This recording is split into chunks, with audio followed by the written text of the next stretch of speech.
Alright, this is going to be video 2 for how to make a basic building. And in this video, we're going to look at how to make doors, windows, floors, and use the paint bucket tool. And then lastly, how to use groups. So let's jump right into it with some doors.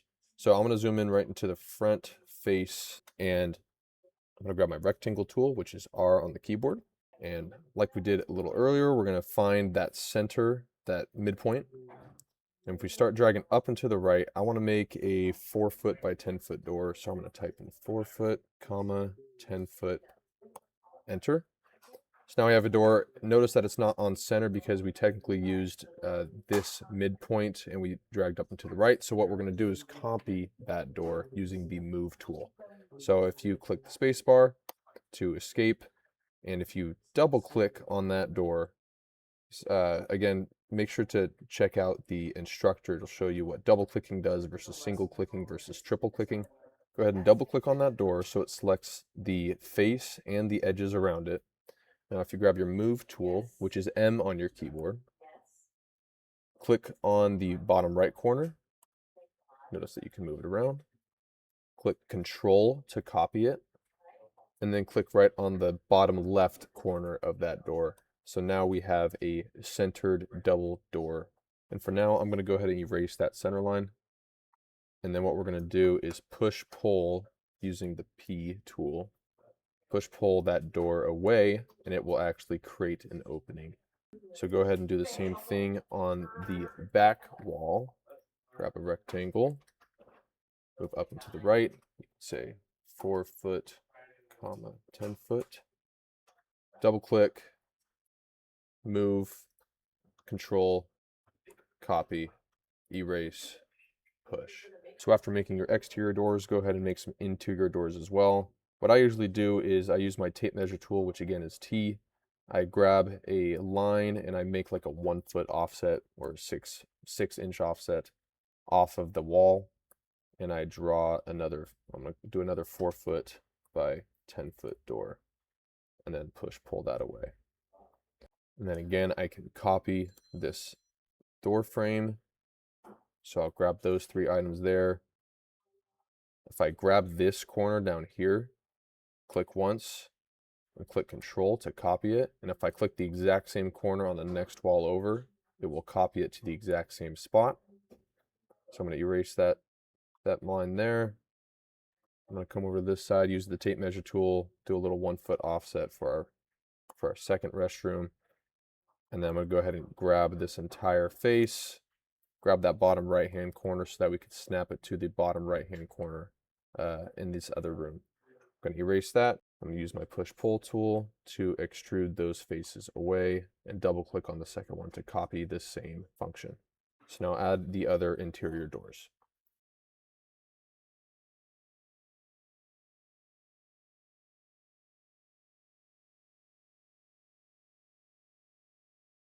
And now that you have some interior doors, let's go ahead and add some windows doing the exact same thing.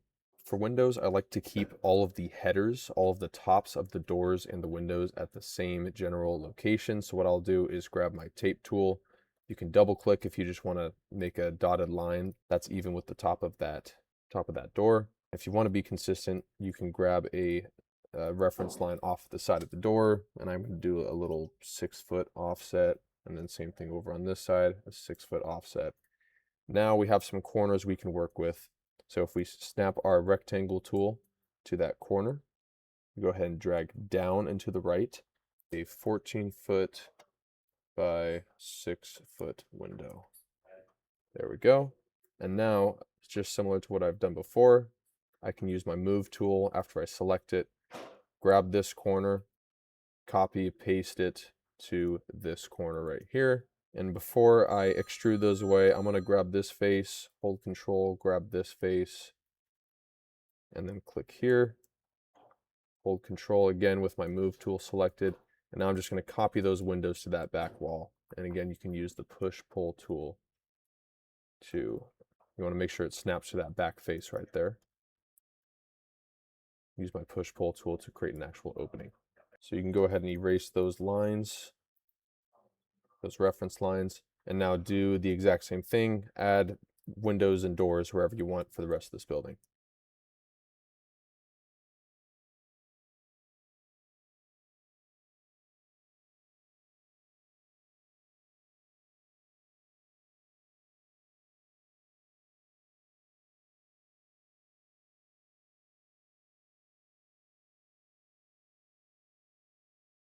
All right, so now that you have some doors and windows, it's time to start having a little fun with the paint bucket tool. But first, we want to trace back over a couple of these openings. So if you take your line tool, if you just trace from a corner to a corner, it will infill that door or window. So go ahead and do that for your doors and windows.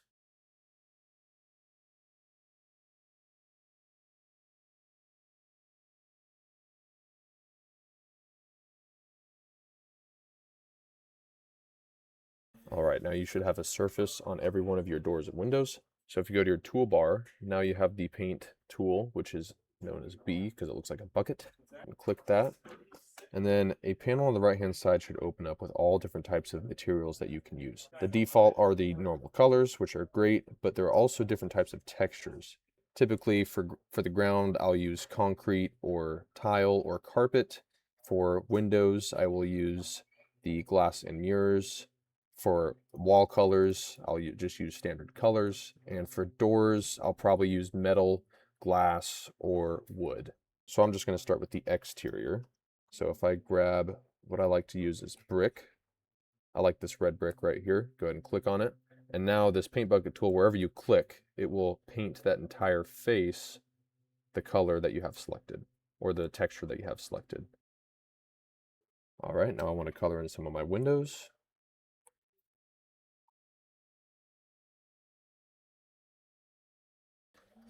And I want my interior doors to be a wood or a metal. So I'm going to choose wood. And notice that sometimes you'll need to color both sides of a face. Any material that's transparent applies to both sides, but materials that are not transparent, you will need to color in both sides of the surface. And I just realized that this is actually going to be in our elevator, so I want to change that to metal, and you can just color right over that. There we go. Now I'll color my ground.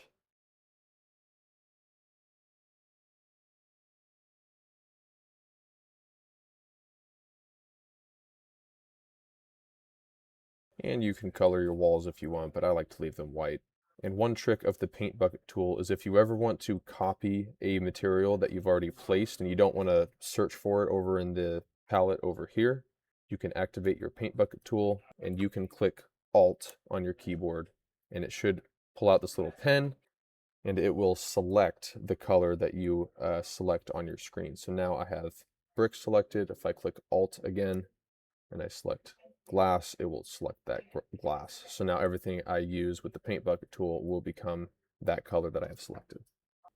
So by now you should have a good building shape. You should have some colors to it. You should have doors, windows, walls, and floors. So for now, I think this is pretty good to continue on to our next portion, which is going to be grouping. If we want to have a multi-story building, we are definitely going to want to use something called groups. So if you triple click, it should select your entire building, as you can see. Go ahead and right click on it, and you want to click Make Group. So now all of this is locked into one model. If I want to move it, it all moves as one piece. Whereas if it was not in a group and I wanted to move something, it would kind of ruin your model.